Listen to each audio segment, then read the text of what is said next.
Sudah kurang lebih 3 bulan kita bertahan dalam pandemi ini. Tetap di rumah, menjaga jarak, menggunakan masker sudah menjadi hal biasa bagi kita. Begitu juga yang terjadi di Kelurahan Ganjalagung, khususnya di RW 9. Di sini, warga dan pemuda saling menolong, bergotong royong, untuk mencegah penyebaran COVID-19. Segala upaya pencegahan telah dilakukan, dari penyemprotan disinfektan, pembagian masker, pemasangan portal, hingga memberi jarak untuk saf sholat di masjid. Semua dilakukan oleh pemuda dan masyarakat demi terciptanya lingkungan yang aman. Berikut hasil wawancara saya dengan tokoh-tokoh desa. Bagaimana kegiatan peribadahan di Masjid Ganjalagung ini selama COVID ini berlangsung, Pak?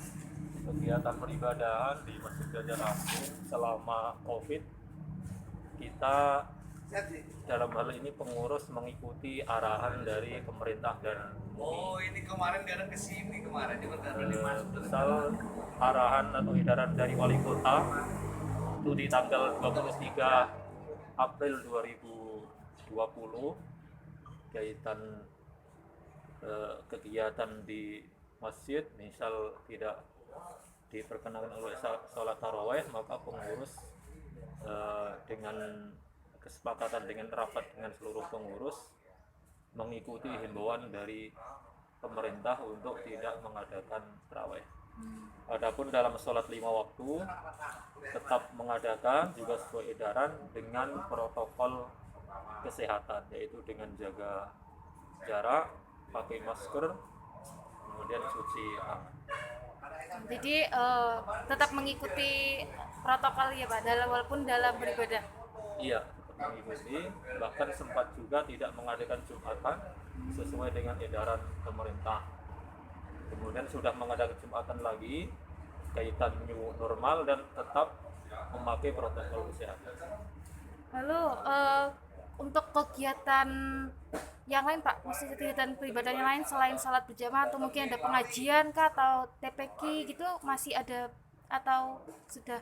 Sementara sampai sekarang belum dimulai lagi. Biasanya ada pengajian Quran habis maghrib isya, kemudian ada kajian per 2 pekanan di hari Ahad, sampai hari ini belum dimulai lagi. Jadi baru sekedar sholat 5 waktu dan sholat Jumat.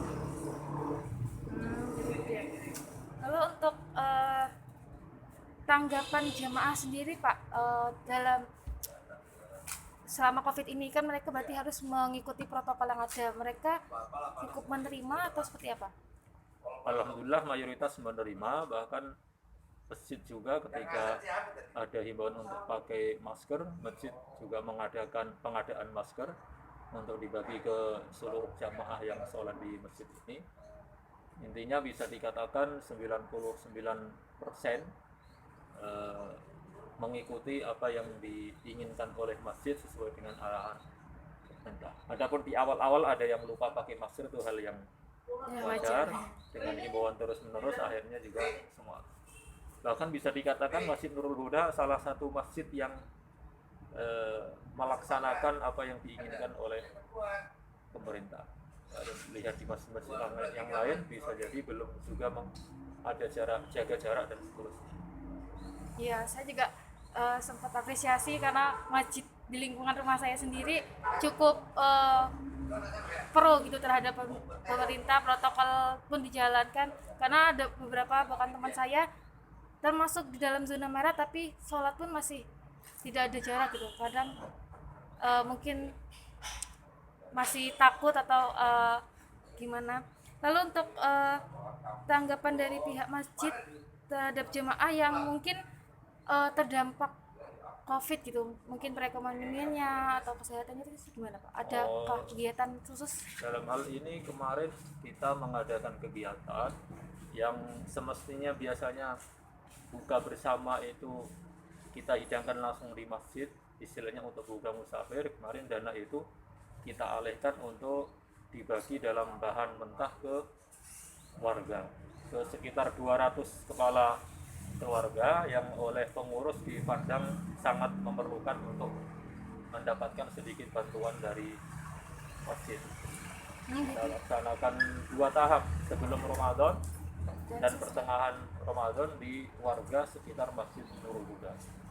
Memang nilainya tidak seberapa, tapi itu salah satu istilahnya bukti sedikit kepedulian kita kepada warga, sehingga mudah-mudahan itu ada efek positifnya ke warga yang mendapatkan bantuan dari masjid. Dan sebetulnya bantuan itu juga dari warga untuk warga melalui program pencelengan yang kita bagi di beberapa RT itu, kemudian habis itu kita kembalikan lagi ke masing-masing rumah walaupun tidak semuanya. Jadi bisa dikatakan istilahnya dari warga untuk warga, masjid sebagai fasilitator. Berarti setiap RW rumah dikasih celengan untuk seikhlasnya gitu atau Iya, kemarin terkumpulnya sekitar 24 juta. oh, 24 jutaan, kemudian DKMJK mengadakan donasi, siapa yang infak kira-kira kemudian menjadi terkumpul 32 juta dan kita bagi habis lagi ke warga. Sebagian memang untuk buka kecil di sini, karena kadang ada orang yang maghrib di sini warga, maka perlu juga kita siapkan buka kecil. kalau untuk musafir gitu masih menerima gitu atau tidak Enggak, kemarin hanya khusus warga? Maka istilahnya program yang sebelumnya buka untuk musafir kita tiadakan, termasuk pintu gerbang kita tutup, dan akhirnya kita alihkan tidak mengurangi substansi dari yang diniatkan warga, kita bagikan dengan niat juga memberi buka, tapi langsung dikasih dalam bentuk makanan. Ya, untuk yang terakhir nih Ustaz, harapan Ustaz gitu untuk warga dan jamaah di sekitar di tengah pandemi ini, harapannya seperti apa? Tentunya harapannya seperti yang diharapkan oleh pemerintah. Sebetulnya memang kita bukan berarti sangat takut atau panik dengan kaitan adanya ini, tapi sebagai bentuk ikhtiar semacam himbauan dari pemerintah dalam hal ini ahli kesehatan kaitan masalah COVID ini, maka kita menghimbau warga, termasuk kaitan jelang Jumatan juga kita umumkan lagi untuk rajin cuci tangan, keluar rumah pakai masker, dan kemudian juga jaga jarak.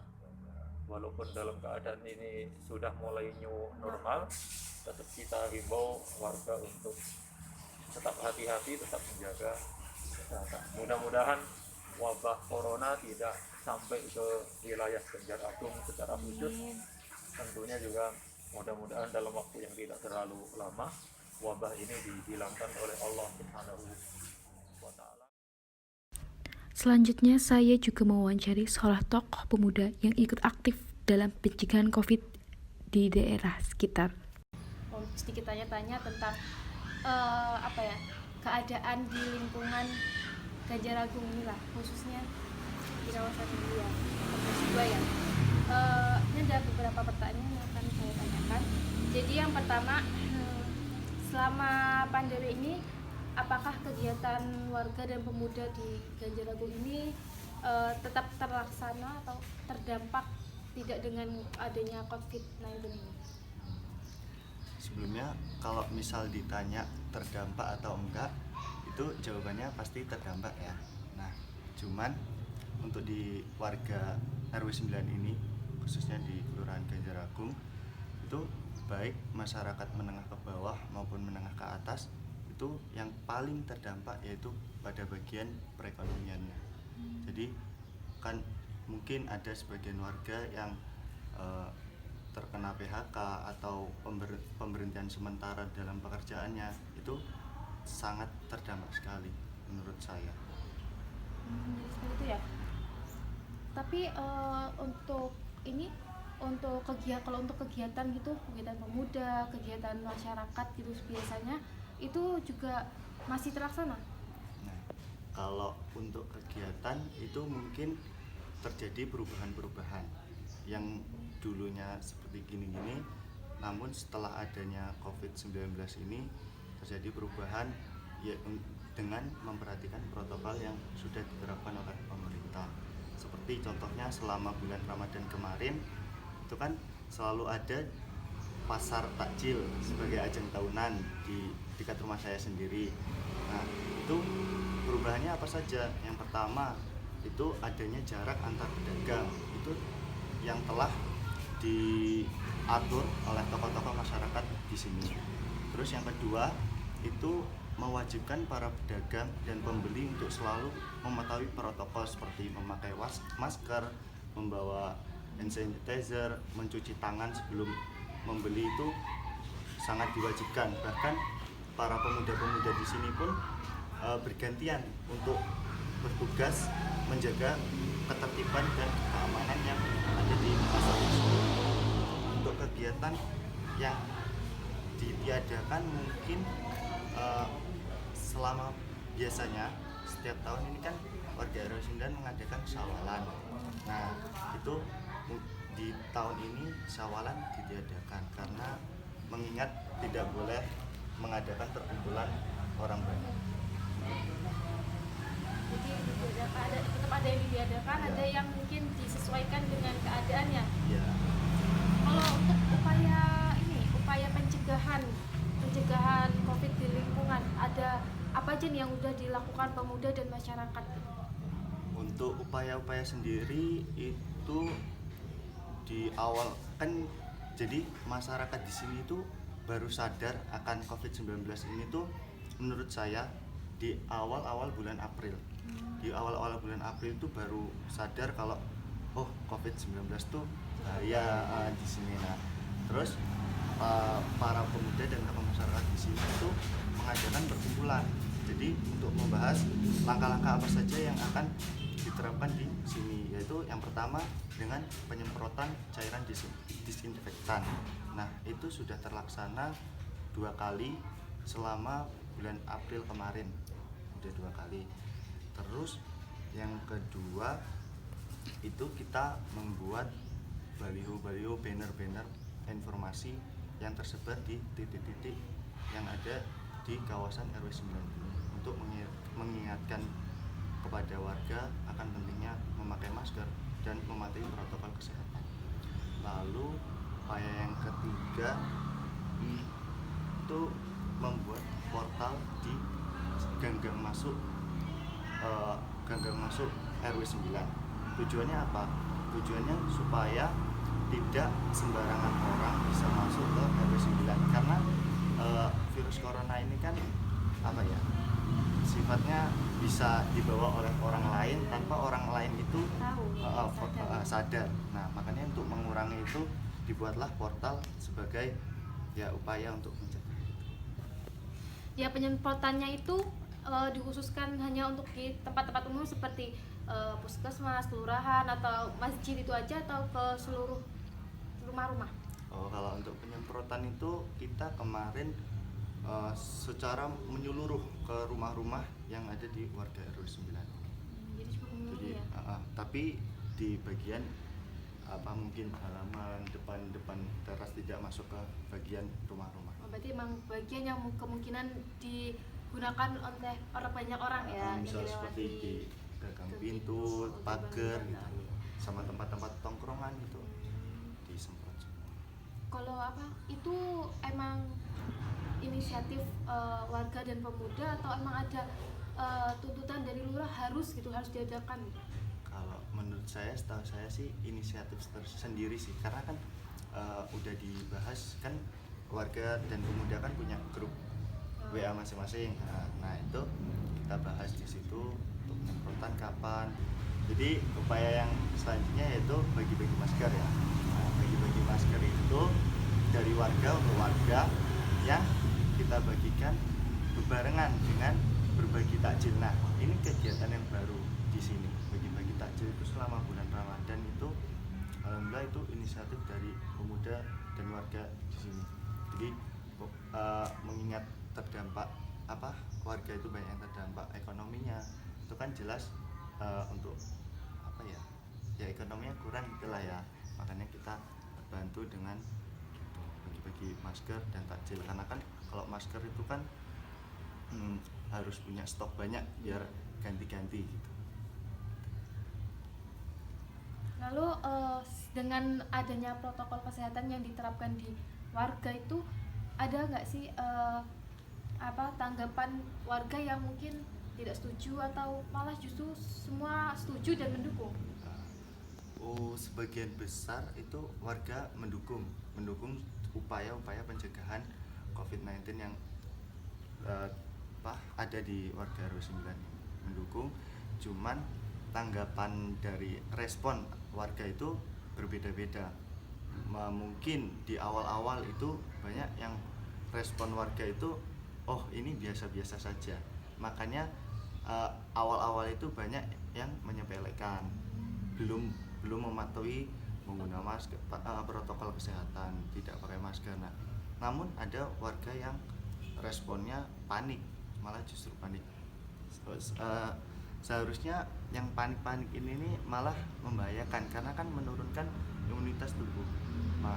Maka dari itu seharusnya warga itu cukup diam di rumah saja, tetap jika terpaksa keluar itu harus mematuhi protokol kesehatan.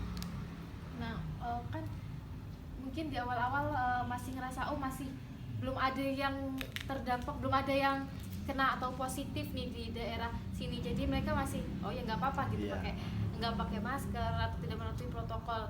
Nah, kalau sekarang ini kan udah bisa dilihat di berita-berita udah semakin meningkat, bahkan satu hari bisa sampai 1.000 orang kan. Nah, akhir ini semakin meningkat walaupun sudah new normal. Lalu di warga sendiri adakah yang melanggar? Apakah itu akan dikenakan sanksi? Kalau masalah melanggar itu mungkin menurut saya masuk ke sanksi sosial atau sanksi norma. Jadi kan kebanyakan warga sini mungkin udah sadar akan bahaya ini. Menurut saya kalau saya keliling sini udah mulai banyak yang warga keluar menggunakan masker. Nah, kalau ada yang warga yang melanggar, nah itu tuh masuknya ke sanksi norma, seperti misal kena tegur sama yang udah pakai masker. Makanya mereka itu udah menjaga kok, malah ada yang nggak pakai masker, itu kan bikin nggak enak di hati gitu. Nah, mungkin sanksinya itu sih baru. Kalau untuk dari RT RW itu mungkin belum ada sanksi. Jadi lebih ke sesama aja sosial karena sosial. Ada yang ini, jadi mungkin juga sekarang karena udah kesadaran yang tinggi mungkin akan malu ya ketika entah itu dia lupa atau tidak sengaja dia akan malu, akan merasa tidak enak karena teman-temannya yang lain atau tetangga-tetangga yang lain udah menggunakan masker, dia enggak. Terakhir nih, harapannya untuk pandemi ini gimana? Ya, kalau harapannya semoga pandemi ini segera berakhir ya, wabah ini, karena banyak terutama masyarakat menengah ke bawah itu banyak yang sangat kesulitan karena adanya wabah ini. Terus untuk masyarakat yang tidak penting sekali untuk keluar rumah, tolong di rumah dulu, walaupun sekarang keadaannya sudah new normal ya.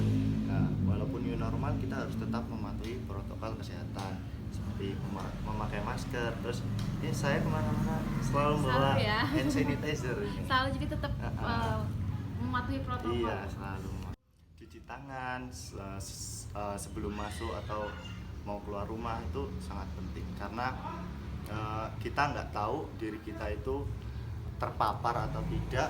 Ya, kita harus dimulai dari diri kita sendiri untuk selalu menjaga kesehatan dan kebersihan. Dari penelusuran dan hasil wawancara saya dengan narasumber tersebut, kita dapat melihat bahwa solidaritas dalam menghadapi pandemi ini sangat dibutuhkan.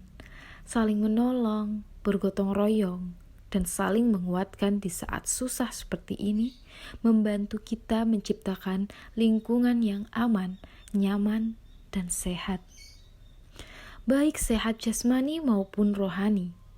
Selain berusaha mencegah penyebaran, kita juga sepatutnya tidak lupa untuk berdoa memohon kepada Allah Subhanahu wa Ta'ala agar pandemi ini segera selesai, selalu diberikan kesehatan dan dapat beraktivitas secara normal.